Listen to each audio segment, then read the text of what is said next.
Sudan is facing the world's biggest humanitarian crisis right now. The country has been in a brutal civil war for 2 years. The conflict has killed tens of thousands and forced over 13 million people to flee their homes. This video shows the Rapid Support Forces or RSF, a powerful paramilitary group taking control of Zamzam camp in North Darfur. This camp was home to thousands of displaced people. What happened next was horrifying. More than 300 civilians were killed in the attack. You can see RSF fighters shooting at people inside the camp.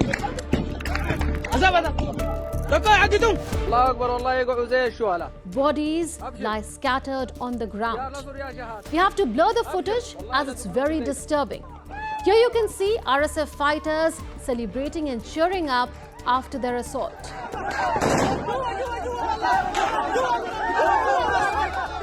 This is just one snapshot of the horrors unfolding in Sudan. And scenes like this have been happening over and over again for the last 2 years. But what is this war really about?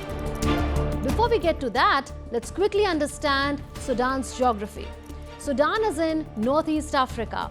It is one of the largest countries on the continent, covering nearly 2 million square kilometers. Most people in Sudan are Muslims. The official languages are Arabic and English.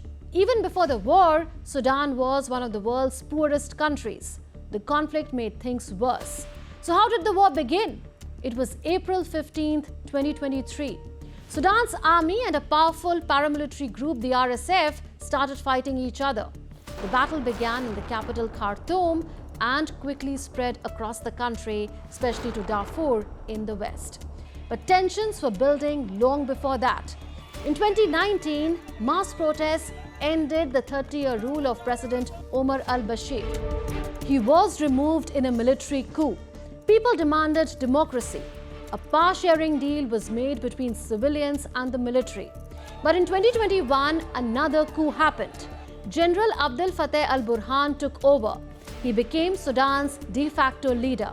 His second in command was General Mohamed Hamdan Dagalo, widely known as hemedti. He led the powerful paramilitary group called the Rapid Support Forces or RSF. At first, Burhan and Dagalo were allies, but soon they began to clash. They disagreed on how and when to hand over power to civilians. The biggest disagreement was whether to merge the RSF into the national army.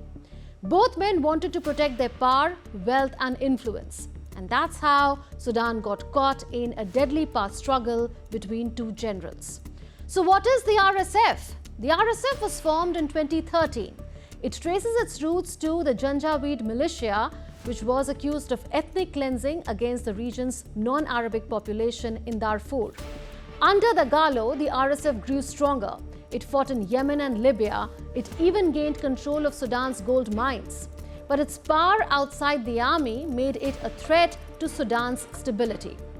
On 15th April 2023, clashes broke out.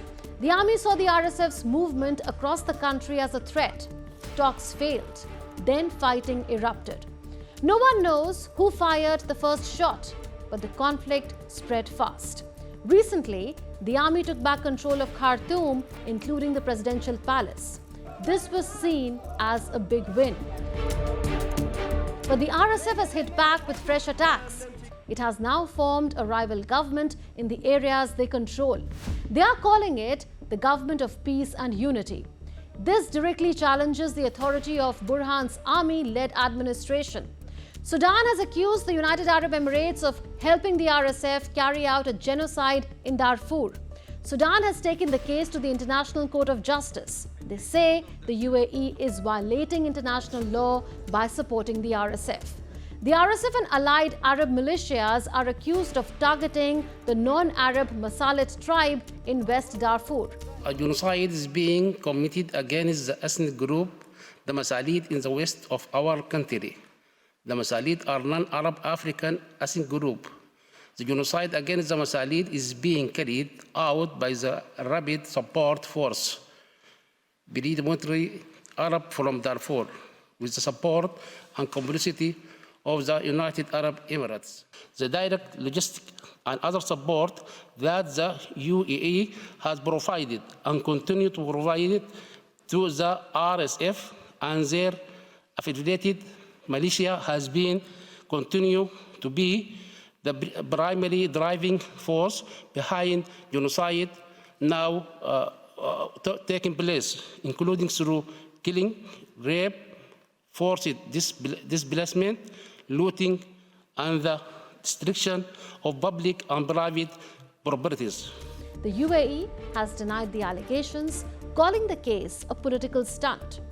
Since the start of the war, the UAE has not provided any arms or related material to either of the warring parties. So is the world doing anything? An international conference was held in London to find a solution, but reports say no final agreement was reached at the conference. However, the European Union and Britain pledged to increase aid for Sudan. The security situation remains volatile. Ordinary Sudanese are bearing the brunt of this unnecessary, devastating war. The African Union calls on all belligerents to stop this war. We must speak with one voice to demand respect for international humanitarian law, the protection of civilians, including humanitarian workers, and unhindered access for humanitarian aid in Sudan and in the hard-reached areas. United Nations says rape and sexual violence are being used systematically as weapons of war. We've seen a 288% increase in demand for life-saving support following rape and sexual violence. We've also seen what is beginning to look like systematic use of rape and sexual violence as a weapon of war. The UN says 30 million people in Sudan now urgently need help. Sudan's biggest oil refinery has shut down multiple times. There is a severe fuel shortage across the country. Many cities have no drinking water and the sewage system is broken. This has caused deadly outbreaks of cholera, malaria and diarrhea. Although our house got burnt, I could only save my girls and we had nothing. I'm still thankful. We came to Al-Saniye when I was 6 months pregnant and the situation was difficult. We did not have any food. My delivery was very challenging as I have anemia. I'm trying to breastfeed my infant, but I'm unable to produce milk.